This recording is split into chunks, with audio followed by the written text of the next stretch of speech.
All right. Welcome to the Bacon, Bibles, and Barbells Podcast. My name is Justin Johnson, and I'm joined by Coach Bill and Coach Amanda. Today, we're going to talk about training periodization, or should we just say periodization, foreshadowing, because it doesn't just apply to your training. So, Bill, what is periodization? What is the concept? What do we mean when we talk about that as coaches? Yeah, so the best way to describe periodization is sort of by the three methods you use within a training block, right? And so you have a macrocycle, which can be a period of time and some people will say that's also the block, right? Depending on how long it is. But your macrocycle or your full block can be somewhere between 6 months or a year. It really just depends on how long you're training and what you're training for. It can be shorter if you're training for a competition. You would sort of push that down into little mini and mesocycles, which I'll talk about in just a second. But your macrocycle is basically, what are you training for the entire block, right? Are you building muscle? Are you trying to build overall strength? Are you trying to train specific movements? And you want to give that a good long time to develop over the course of 6 months to a year, generally speaking, right? There's no hard and fast rule on that. But that's typically what you're talking about. Within your macrocycle, you have smaller blocks and mesocycles, right? That can be anywhere from, I would say, a minimum of 4 weeks typically. You can have shorter mesos, but that's really getting into microcycle territory. But mesocycles are typically going to be somewhere between 4 and 8 weeks. They can be as long as 16 weeks, depending on how often you deload and what you're training for. However, a good mesocycle is going to be somewhere between 4 and 8 weeks, typically speaking. Again, not a hard and fast rule there. It can be, you can mess around a little bit with the numbers depending on how you're feeling. But each mesocycle is basically going to have some microcycles within it, right? That are smaller things. That might be 1 week at a time. It might be a couple of days during the week if you're working on a specific movement. You may have some days a week where you're doing general physical preparedness and other days of the week that are really your microcycle where you're training specifically like bench or deadlift or press, squat or anything like that. In a bodybuilding context, it may be the days that you specialize certain muscles. So you may hit shoulders five days a week, and that's a microcycle within your larger mesocycle, right, that you're using. And that would be sort of a daily microcycle versus like a week-long microcycle. And so you can also have microcycles that work on specific kind of skill development. So you can have a microcycle for stabilization. You can have a microcycle for total strength. You can have a couple microcycles for power, depending on what it is you're trying to accomplish. And so, for example, if you were playing something like football and you were doing sort of a mesocycle of 4 weeks, that may consist of something like basic strength training for 2 weeks, a little bit of stabilization in between, and then some power training for that last week to try to see if you can get explosive with what you've built, right? And so you would do that along a longer period of time. And across several mesocycles, you would sort of try to meet the goals of your macrocycle, right? It can be undulating. It can be linear. There's lots of different ways to do it. And so there's about 100 methods, right, that you can use within any kind of periodization that you're doing. But it is important to note that periodization is a concept, philosophically and physiologically, that doesn't simply apply to lifting. We say lifting, but Justin brought that up. It is just a concept. So to present periodization as a concept, it is basically setting a long-term goal and having smaller cycles in which you try to meet a portion of that goal. And within those smaller cycles that you try to meet the bigger portion of that goal, you have even smaller cycles where you're working towards the end goal of that sort of mesocycle. And so that's kind of periodization in a nutshell with all the fancy words. Basically, it just means that, if you're working out for a year and you have a goal, you have, several month and a half or 2 month blocks where you're just training in a specific way. And you're going to do that along the year to try to meet a specific goal. Yeah. I kind of like the illustration of thinking of periodization like event planning in a way. Like, let's say you have a wedding coming up or something like that. If you first got engaged or just starting a new program, you are just doing the big things. You're setting a date. You're doing, those bigger things, and you're narrowing it down in that last week before. That's all the details coming together. So if you kind of think of it like that, of course, you're you only get married once, but you can do multiple cycles as far as for training. But it kind of helps to give a little bit of an analogy of how you're going from kind of a bigger picture and you're bringing in all these other details when it's appropriate to bring them in. Yeah, agreed. Of course, with the end result being the event, right? In each case, and it is also important to say that periodization exists because it is impossible physiologically to make optimal progress by just continuing to work unabated with no sort of direct goals in mind. You cannot, I mean, if you're a newbie, you can work out generally. You can do a few full body workouts a week and you're going to see some gains in the first year or two. But once you sort of get conditioned to physical training, it's going to be really, really critical to sort of nail down what it is you're trying to accomplish. Or else what you'll do is you'll find yourself floating out there in an ocean of not really knowing what to do. And you will not really see optimal results unless you have a target. And so that it prevents us from just sort of mindlessly working out for a year or 2 years or 5 years, which unfortunately is a thing that a lot of folks do because they don't have a ton of guidance on how to use periodization in their training. Yeah. I think this applies to many things in life too, where how narrow your focus is going to generally be to correspond to what your success is. And so it applies the same thing with your periodization of we'll just say your physical goals as a person. So if you want to become stronger, you can map out a year. And during that year, you're not going to just do a linear progression of strength. It's not going to last that long. Mm-hmm. You're going to have to figure out how to sensitize yourself to various training modalities by training other modalities, building on weaknesses so that you can have, like you said, there's an event at the end where the goal is to squat this much, bench this much, deadlift this much, or some other, like if it's strongman related, you want to load a stone that's so large or whatever the thing may be. And so it does, I think, apply more to strength sports than bodybuilding in general, just because the variety of what you're doing in these periods is going to be different. That doesn't mean it doesn't apply to bodybuilding, because it certainly does. It's just that the variety in your programming, specifically in any type of sport, is going to be very different in an off season versus on season, type of setting. Whereas in bodybuilding, obviously it changes, but it's not as drastic of a change in most cases, or at least wouldn't be beneficial to be. You shouldn't be doing a bodybuilding prep doing like 3x3 bench press. No. It's not going to go very well for you. But towards the end of your, a progression for strength and peaking, you might be doing 3x3 bench press, during the last like 8 weeks or so, as you taper into the end of a strength block.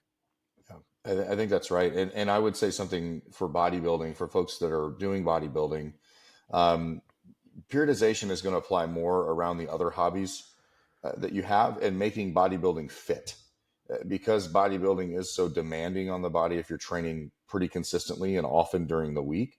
I do jujitsu, for example. So my periodization is really built around jujitsu and making bodybuilding fit in with that. So the number of days that I work out a week, what I'm working on specifically, what I don't work on specifically, et cetera. And so my routine right now, for example, is completely jiu-jitsu focused because I'm at the end of a bulk and I'm now cutting, right? And so I'm really just maintaining muscle in the gym is what I'm trying to do and stay strong. So most of my movements are pretty jiu-jitsu specific, or at least the muscle groups that are used pretty consistently there. And so making bodybuilding work so that it doesn't destroy your body while you're doing your other hobbies is also that's a pretty big part of periodization. So that's one thing to add. Most folks that bodybuild have other hobbies too. And so periodization matters more when you're fitting it in with your other hobbies.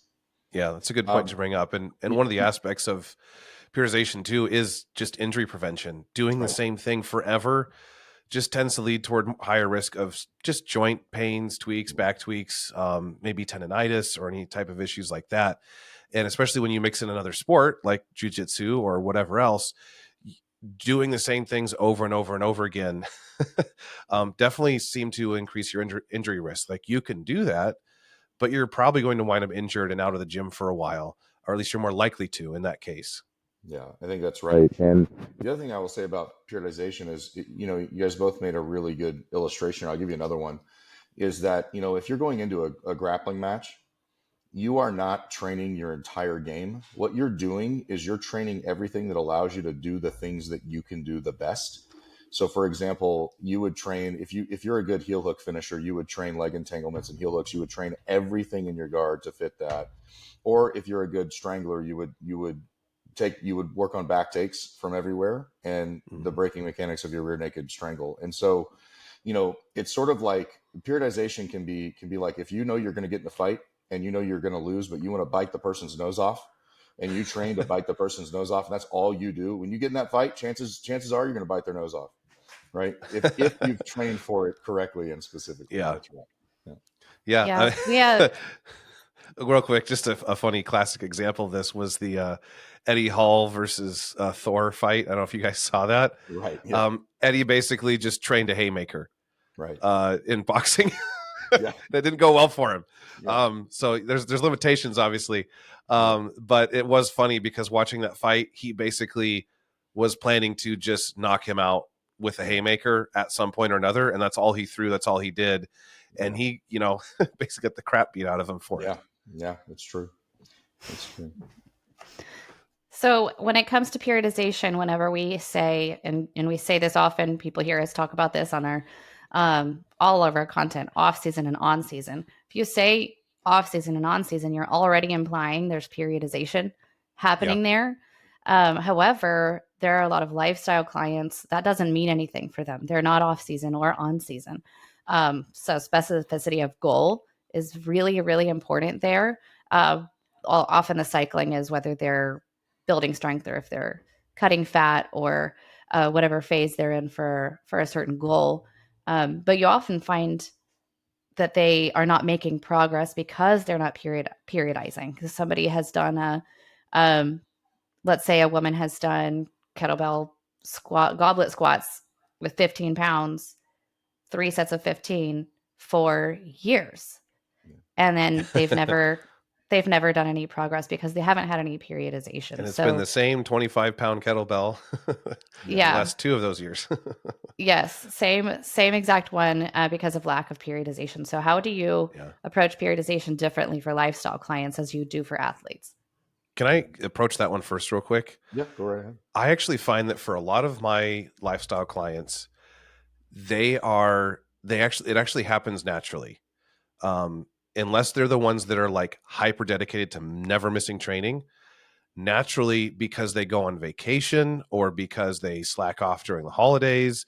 I don't mean this pejoratively, but you're slacking off, like you can still train, but you're not. And it's okay, by the way, because of the concept of periodization.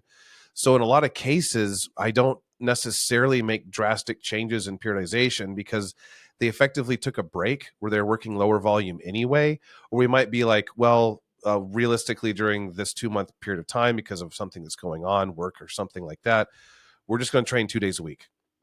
And so I'll condense the higher priority movements that they're already doing into those 2 weeks because we're addressing the same stuff.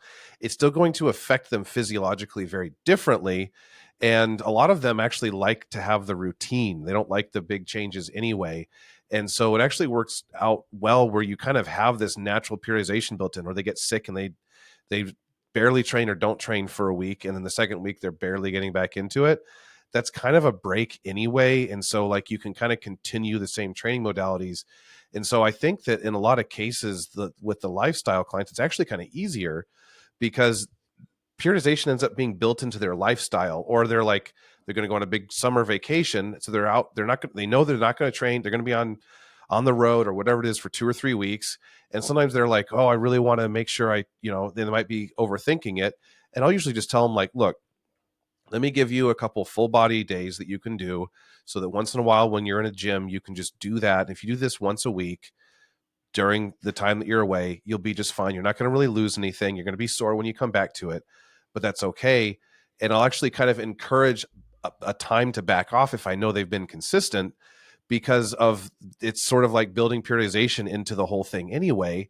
And so they'll come back sometimes they'll come back and hit PRs and like tell me they're way stronger than they've been in a while. And it's like, yeah, that totally makes sense. And so you're kind of reset, and they could even go back on the same program. Sometimes I'll ask, do you want some changes or some things we could change up? And they're like, no, I want to keep doing the same thing. And usually I'll change a couple things, but fundamentally it's a very similar program because they're happy with it. Yeah, I think that's right. The other thing I would say, Amanda, is a lot of times for lifestyle clients, periodization tends to fall more around their nutrition goals than anything else, because it really is a matter of what they're trying to accomplish, like you said. And so a lot of times what that target that we'll set, or that I'll set for clients, is we want to get to where you're maintaining your weight. That's your normal target. That should be your normal state, is maintenance. And so we have other blocks built around that, right? Oh, you want to maintain through the summer and you got 2 trips. Cool. Well, what we might do is we might do some seriously hypocaloric weeks, maybe 2 to 3 weeks ahead of time when you leave, right? That way you're dropping water and waste. But then when you get there, you can sort of eat and enjoy yourself, and you're still going to maintain your overall condition. And so during that time, we might go, hey, that's way less training, right? You're going to come down, you're going to do half of what you've been doing, or you're going to cut out your 2 extra days of cardio, or you're going to do X, And so with lifestyle clients, at least what I've found is wherever they are in their nutrition journey, whether they're in a cut, whether they're on maintenance, or whether they're trying to build muscle, really determines, what their periodization looks like. So it's kind of funny because from my perspective, it's sort of the reverse, because I do bodybuild pretty seriously. And the idea is that my training sort of is the periodization, and I fit my diet around it to make it make sense. But for most folks that are lifestyle, it's probably going to be the other way around. It's probably going to be where are you in the year? Are you in your muscle building cycle? Are you in your fat loss cycle? Are you in your maintenance cycle? And that's really going to determine what's appropriate to do in the gym or not, whether you have to ramp up, ramp down, change weights, change exercises, etc. Yeah, and I think found a lot of the clients are, for lifestyle clients, are it revolves around the holidays, like gearing up for Thanksgiving or for Christmas or summer vacation, things like that. Those are more the milestones as opposed to a competition date. Yeah. And it's interesting because, one of the most prominent macro cycles that I use for all clients is that winter is muscle building season, because there is just a ton of holidays. And so what we do is we get a serious cut in the spring. We do maintenance in a small cut, or we do maintenance through the summer in a small cut during the fall. And then we're ready for the holidays. Right. And then we mix birthdays and things like that in there if they need to. So that's right. Yeah. I found the same, where and in general, it's just easier to gain weight in the winter and easier to lose weight in the summer. Actually, your insulin sensitivity from sunlight is higher in the summer, and because it's warmer, you typically are. This is a little mitigated if you spend a lot of time outdoors in the winter and actually get cold, but you have to be cold like all day. You have to be outside. And so for most of us, like if you eat the same calories year round and it's maintenance, you're typically going to gain 2 to 5 pounds over the winter, and you're going to lose it sometime in the, late springtime or so, because of like biologically, that's just how we're wired, how we are. And so like you can sort of follow that pattern and make things a little easier on yourself sometimes by under eating in the summer and then eating maintenance, or like maybe just above. But even if you just eat maintenance in the winter, you're going to tend toward weight gain anyway. And so that can be a good time to pack on a little bit of muscle mass. And, the reality of people, like you're more clothed in the winter, so you're less worried about a little bit of bloat or something like that. And then, you're less clothed in the summer. And so like people tend to want to look better, or they have a vacation they want to look good on or something like that, which is a fine goal to have. It's more attainable and easier to make happen in the summer, because as soon as springtime hits, it's easier to shed body fat. Agreed. I think that also points out a really good point about periodization and how deep that rabbit hole goes. Because even on maintenance, there's periodization. You have a realm of somewhere between 1 and 5 pounds that you would consider maintenance. You can go up or down either way, right? So you're -5 to +5 pounds, and I would consider that maintenance, right? You're never staying exactly the same weight. But you may have periods of time where you're on the negative side. You may be a couple pounds less because you're looking to go on vacation and just sort of want to maintain at that lower body water and bloat, state. And then there may be other times where your training is a little harder. So we go to that upper end, right? Maybe at 100 calories, go to that upper end. Let's get to that maybe 4 pounds up range, right? From what your mid-set weight is. And you're going to feel a lot better while you're training, but you're still technically in maintenance at that stage. Yeah. So, yeah, I think that's very effective. So Now, to answer there's some good questions that were posed on Facebook, specifically around periodization, how it applies to various individuals. We've talked about lifestyle and how it's kind of organic. We've talked a little bit about bodybuilding. Let's go a little bit more about bodybuilding, and then I think it'd be good to talk about our strength athletes as well. So with bodybuilding, obviously a lot has to do with if you're competing, but most people who are bodybuilders don't ever step on a stage. They don't ever get below 10%. They get around 10% for the summer, or something like that, and might bulk up in the winter. So maybe I just explained it right there. Sorry, but there's more nuance to how we program for them sometimes, and how we approach programming from one block to another, whether we're gaining, maintaining, losing. And so, how do you usually approach that kind of client who's, shall we say, a lifestyle bodybuilder, a serious lifestyle bodybuilder? Yeah. Recreational bodybuilding. Yeah, for sure. Yeah, I would say with that, it's more about, it's less about having a date that you want to reach a certain physique by.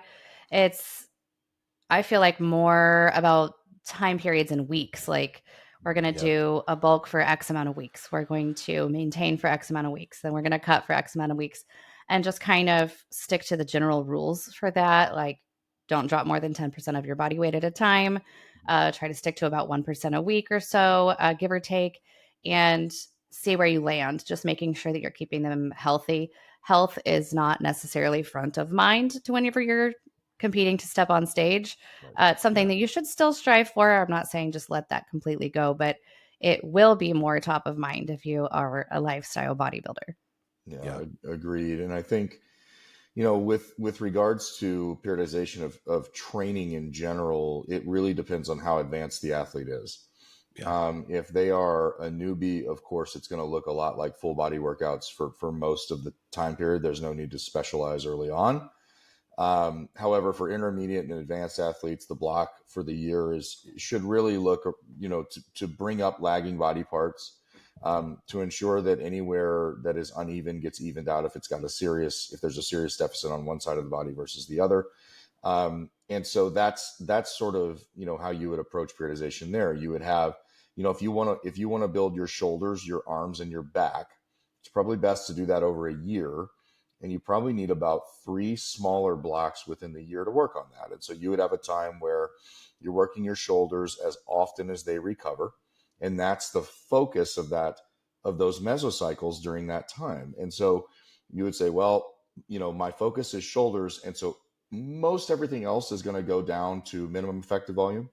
And then we're going to go to maximum recoverable volume on the shoulders. We're just doing that 8 weeks, 10 weeks, 12 weeks of just shoulders. And then we switch up, we take a deload, we come back, and we do arms.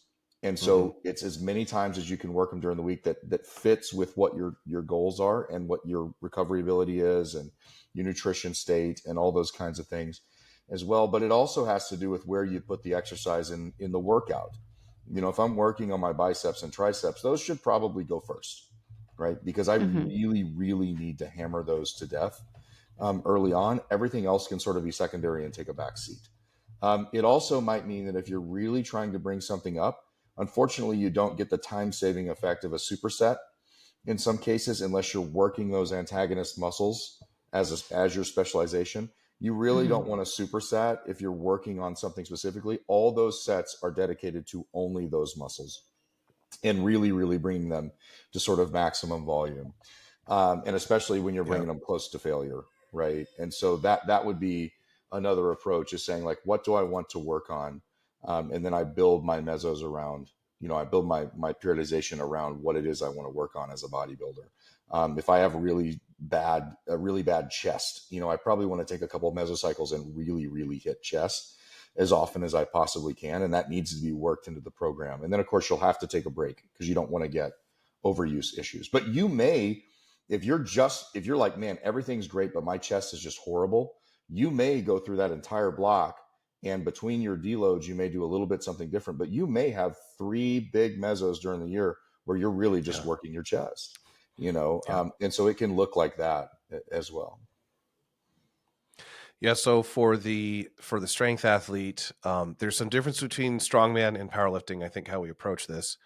Let's do powerlifters first, because I think they're a little more simple because we're only training 3 movements. They don't need to be able to move with weight. They don't need to carry sandbags or anything like that. Although I think there's a lot of carryover there, which we can talk about.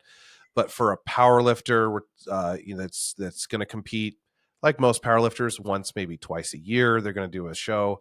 How do we approach it? Look at their off season, how we look at their on season, how we look at their prep, how does that inform their diet, their training, what kind of training might they be doing, and that sort of thing. Yeah. So for powerlifting specifically, this one is, I want to say it's dreadfully complicated depending on the individual. But there are some simple concepts there that we still want to approach, pretty much the same way for everybody.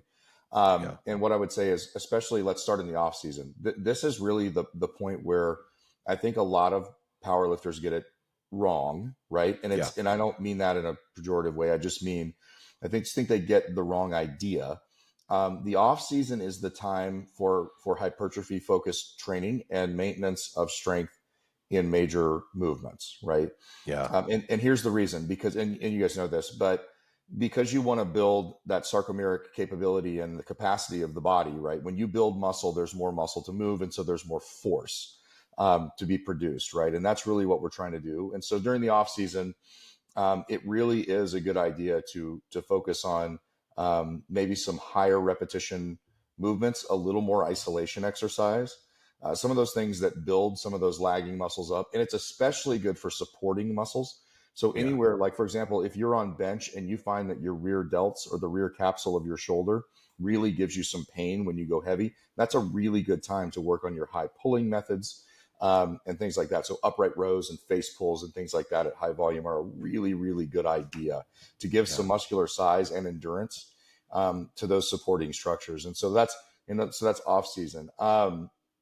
And I would say off season is a great time to maybe not just drop a bunch of body fat, but maybe just recomp a little bit, kind of get yourself back down from the major bloat if you were on season and ready for a comp.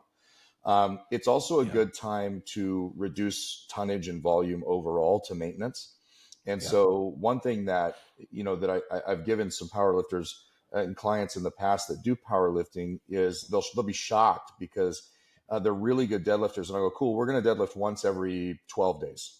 Right. And they'll go, wow, that just doesn't feel like enough, but it really is enough if the tonnage is correct to maintain the strength while they work on some of the other muscles of their body and let some of that overall sort of CNS damage repair over the course of time. So off season is definitely recovery time. We want lots of good sleep. We want good quality nutrition. We want to recomp the body a little bit. A good bit more cardiovascular work during that time, I think, is also appropriate. Good to bring some of that back up. And make sure that we're in a good place cardiovascularly. So more walking, more steps, maybe a little bike, a little stair mill, any of those things that we can do to sort of just think GPP, right? With a little bit of bodybuilding. It really is like that. And it sounds so simple to an advanced strength athlete, but it just pays huge dividends in the end. And then I would say, when you're leading up to competition prep, of course, we take a tapering approach. But tapering looks really weird in powerlifting, even compared, I would say, to strongman, right? There is some carryover there. There's some similarities, but it's a little bit different because we have to prevent wear and tear. We don't want injury.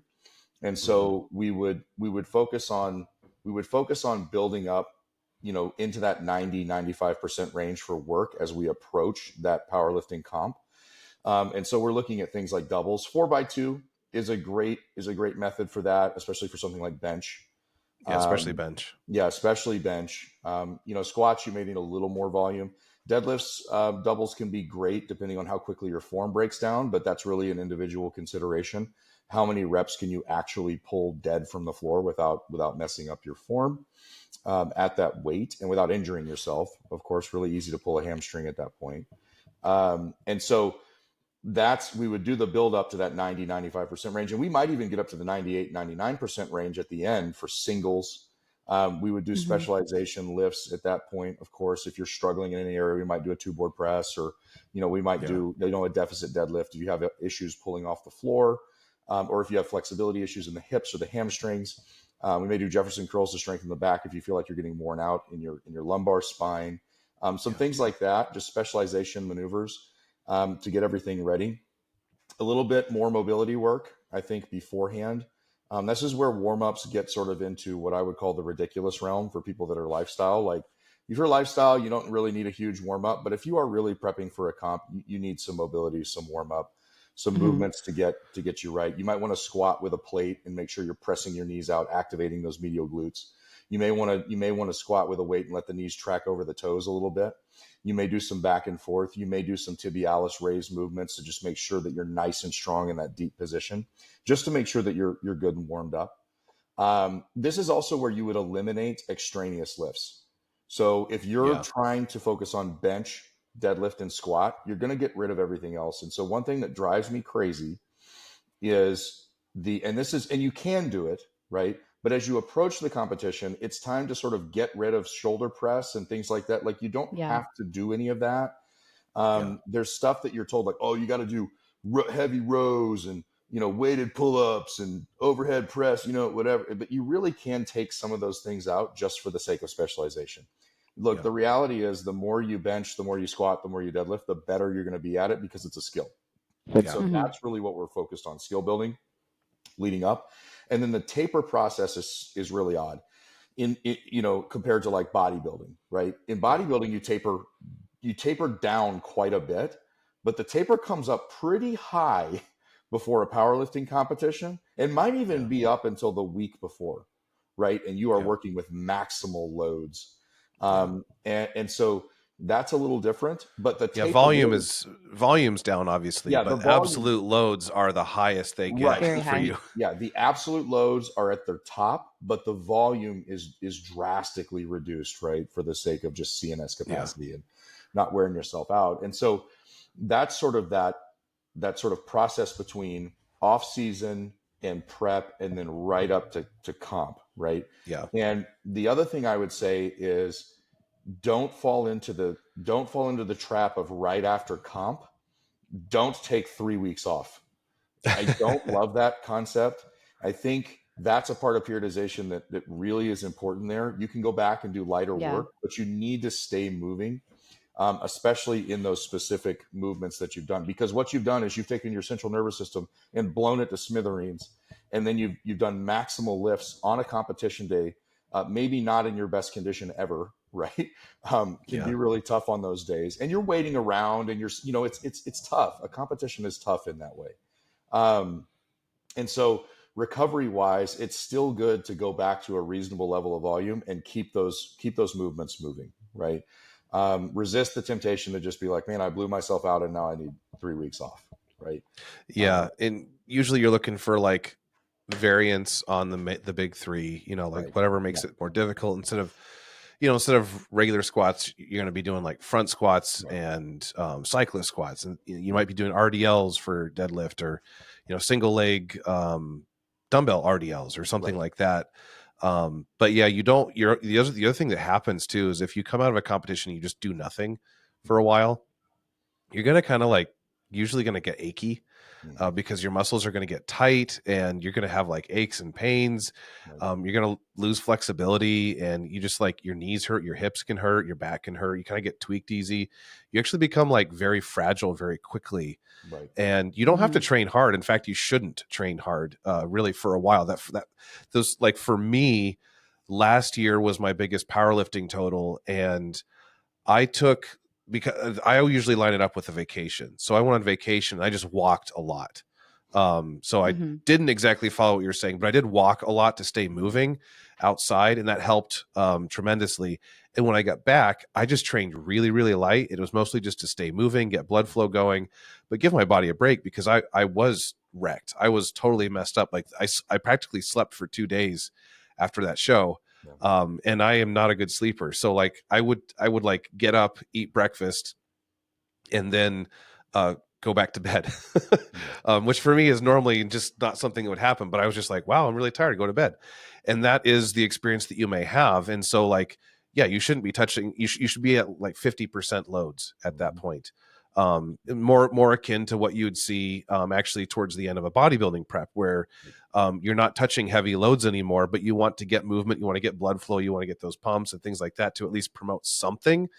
And so it might be somewhat similar as far as your training goes, where you're just trying to get movement in, you're doing what you can.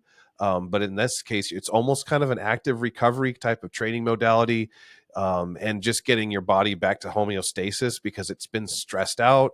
You also probably, I mean, it's very rare to get through a bodybuilding competition and not have something that's a little tweaked, whether you got a knee that's starting to bother you or a hip or something like that.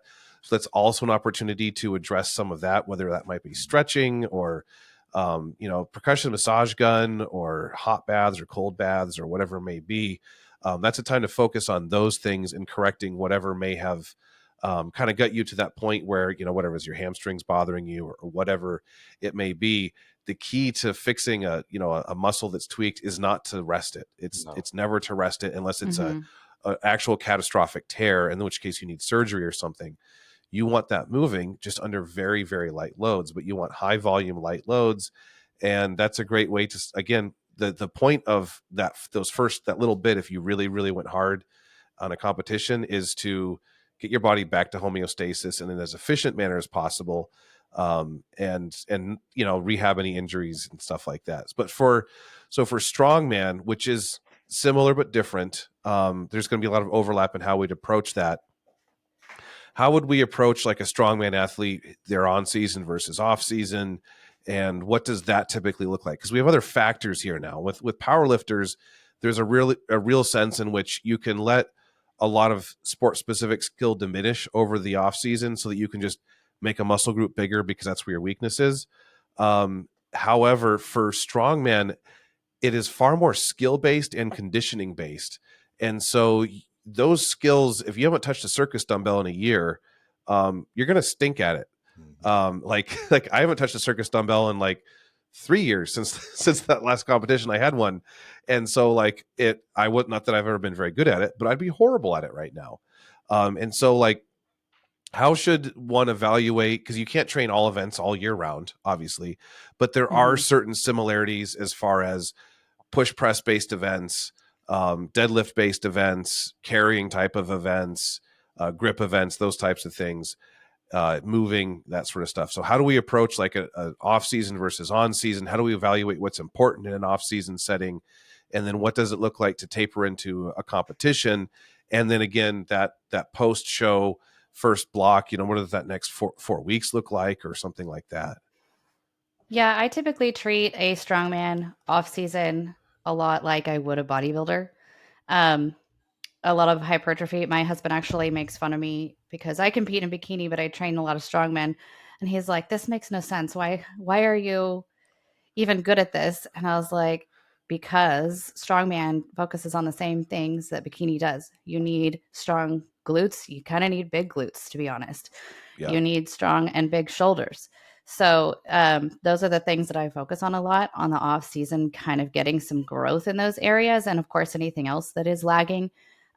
Very important as well is any stabilization muscles that you need to make sure, if you misstep on a yoke, that you're not going to just tumble with it. Like you're going to have to make sure you're stable with that. And with the I think unilateral work becomes more important in strongman than powerlifting. Yeah. I've got Bulgarian split squats in for almost every strongman off season. For that reason. And, just whatever other, I've done a lot of landmine presses, things like that are one-sided, offer some sort of stabilization, but is also a builder. And so those things off season, I find to be very important. And as far as events, if there's not really a show in mind that is coming up or even, farther out, if there's not really a show in mind, I just kind of rotate based on what implements are available and just do an event day once a week. So, and there's various approaches to this. There are, if you have a strongman gym that you're a part of, you can throw a strongman event in at the end of each workout. If you don't, a lot of strongmen have commercial gyms most of the time and once a week attend a strongman gym where they have some events. So that's kind of where this 3-day, 1-day approach with strongman has come from, is 3 days in a commercial gym and 1 day doing events, and you don't do any events on those other 3 days. So kind of rotating what events are available, generally carry something, load something, and press something is what I would do, and just vary which kind of events are being loaded, carried, and pressed. And when you actually have a show in mind, it depends on how far out it is, but you start to specialize as you're getting closer. 16 to 12 weeks out, you need to pretty much only be practicing those events or variations of them. And training starts to narrow down to look more like those events in a commercial gym with however you may be able to do it. So with circus dumbbell, for example, a lot of gyms just don't have that available. How I would probably approach that in a commercial gym, I've done things like javelin press if stability is more of an issue. You could just get whatever biggest dumbbell they have, but a lot of commercial gyms just go up to like 110, which is way far off from what you would be doing if you're doing a competition weight circus dumbbell. But I if there's something that's like an axle bar, for example, getting those fat grips and using those as much as you can in the gym, that's going to be helpful. You can use them on a row machine. You can use them on a barbell. You can use them on a dumbbell. They can go on anything. So you can use those if you're having an axle bar event coming up, for example. And generally just a couple weeks out from a strongman competition, 2 weeks out, I'm really asking you a lot before that point. How are you feeling? How burnt out are you?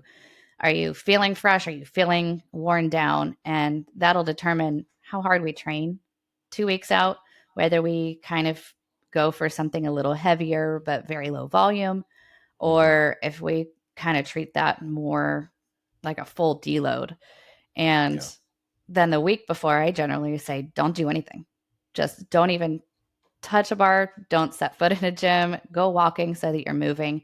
But you need to be, there's no more strength gains you can make at that point. You're as strong as you're going to get for this competition. So take some time, rest. Your sleep is your focus. Your food is your focus. Your water is your focus. And that way you can go into the meet.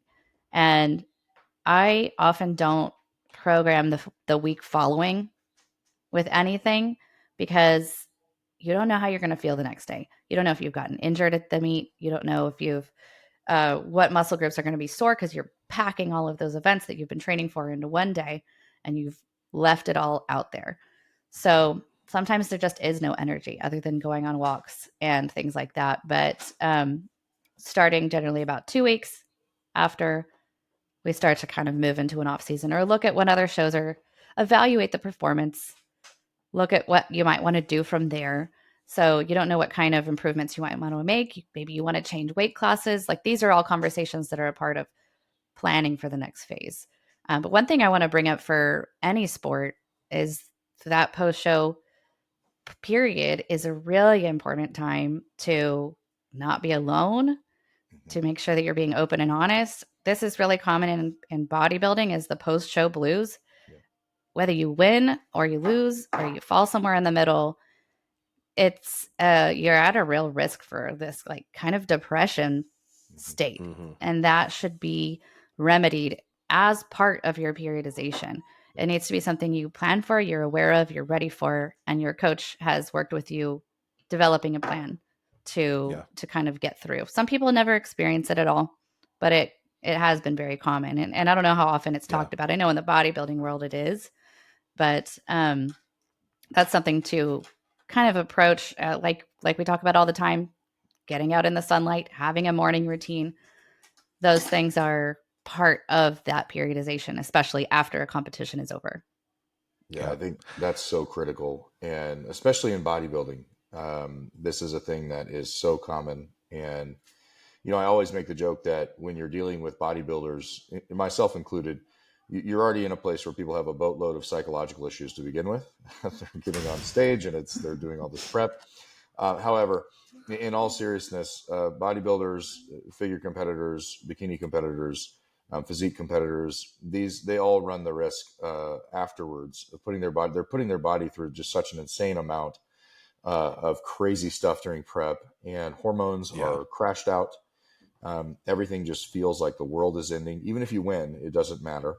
And in fact, I would say, one thing that's very rampant in the bodybuilding community is the risk of suicide after competition, even for the winners. And so it's not, you can get those blues, but it is very, very, it's very, very common, even for the winners of the competitions, to be in a state where hormonally they're struggling. We see it all the time. You'll see people on stages. If you look at national competitions, people will be crying uncontrollably. They'll have issues afterwards. They'll be crashed out sitting in a corner with their head in their lap or their hands.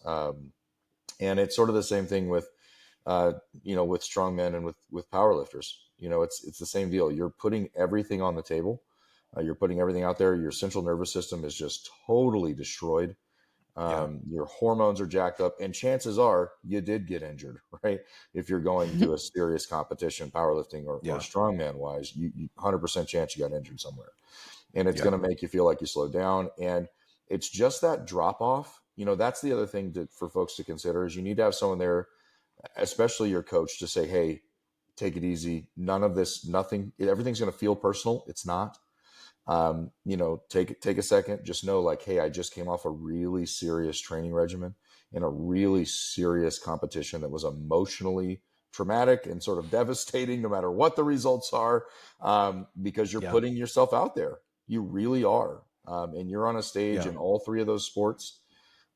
It doesn't matter. And so I've had athletes and I've talked about this before, that will come out of a powerlifting meet, or they'll finish their final squat and just uncontrollably crying. And they're not sad. There's nothing wrong with them per se, but they are just shot. Their central nervous system cannot take any more than what they've put in. So I think that's a really, really good point, Amanda. Not to oversell it, but it's really common in bodybuilding for sure.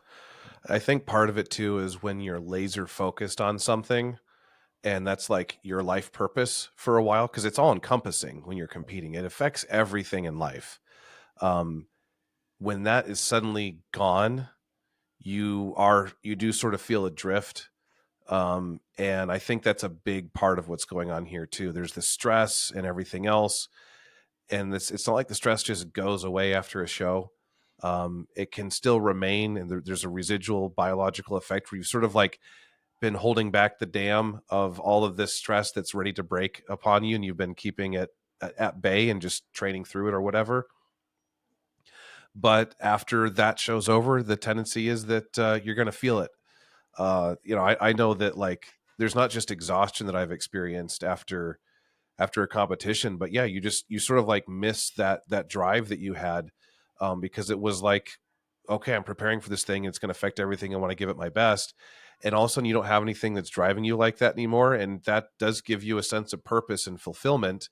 And when it's over, it can be hard to go back to normal life. And one of the keys to that, I think, is establishing your next set of goals and talking with your coach about like, okay, so, what are the next steps? What do we want to improve next year?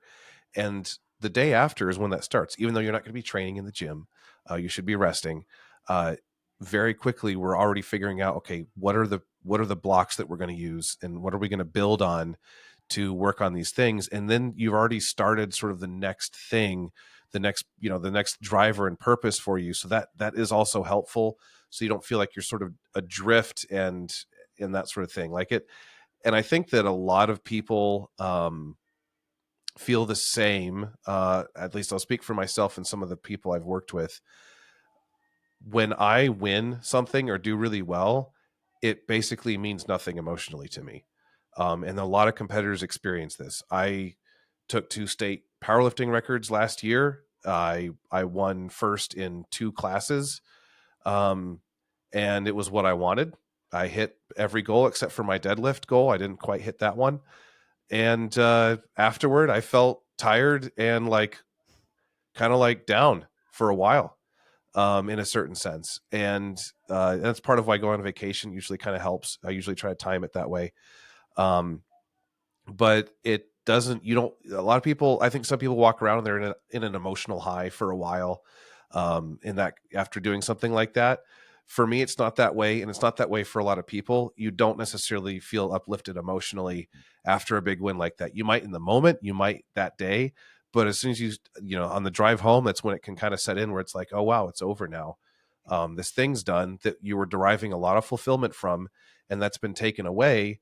And the emotional high of, the medal that you're bringing home or something like that, it doesn't necessarily last that long in some cases. And I do think that that's an area for some of us to work on, including myself, to be more thankful for what we got that went well and focus on that, because I think a lot of us are very driven. This is very true of those of us that compete. We're so driven that like you win the thing or whatever your result is, even if you don't win or get a medal, it's like, well, I still PR. This is still my best look on the stage ever, even though you might not have even placed as well that year. You're still going to probably experience some of this if you're very driven, where it's like, okay, so like on the drive home, you're already thinking like, boy, this is what I need to improve. This is what needs to go better next year, next time. And how am I going to address this? Again, it's good to talk to someone about that, especially your coach or something, because even just talking it through can be very helpful when there's a plan in place and someone understands they can structure it for you. But it is a real thing. I think a lot of people think that athletes like compete and it goes well and they walk around in this like walking in the clouds for a week or two. It is that way for some people, but for most of us, that's actually not the case. It's actually like crummier after than it was before in a lot of ways. Yep, I agree. Cool. Well, I think we I think we killed it on periodization for today. Let's end it on that note. Yeah, I know. Sorry. Well, in anticipation, we will be. It's not next week, but in a future episode, we are going to talk about advanced periodization. That's a little bit more specific. It's including it could be in response to some of the questions that were asked, like how does conjugate fit into this and other things like that. Which I'm not a big fan of conjugate for most people, but definitely is worth talking about. And I think that we can talk a little bit more about like how would more advanced athletes periodize their training and how you get to extremes, especially with strength athletes, where you can really reduce frequency, which Bill, you touched on that a little bit earlier. So we'll talk about like really how that works with how much of a beginner and intermediate you advanced are, and kind of look at it through a slightly different lens, and then talk about like, what do you do for someone that's been training consistently for several years? Because once you've been training consistently for 5 years, the game really starts to change as far as what your body can handle. And you're also capable of like putting your body through a lot more stress in a shorter amount of time. And you actually do have to be careful about overdoing it. You can't train like a novice anymore. So your efficiency is way different. Yes, it is. It is. So anyway, thanks everyone for listening, and we'll see you guys next time. Until then, gains and grace. Gains and grace. Mm-hmm.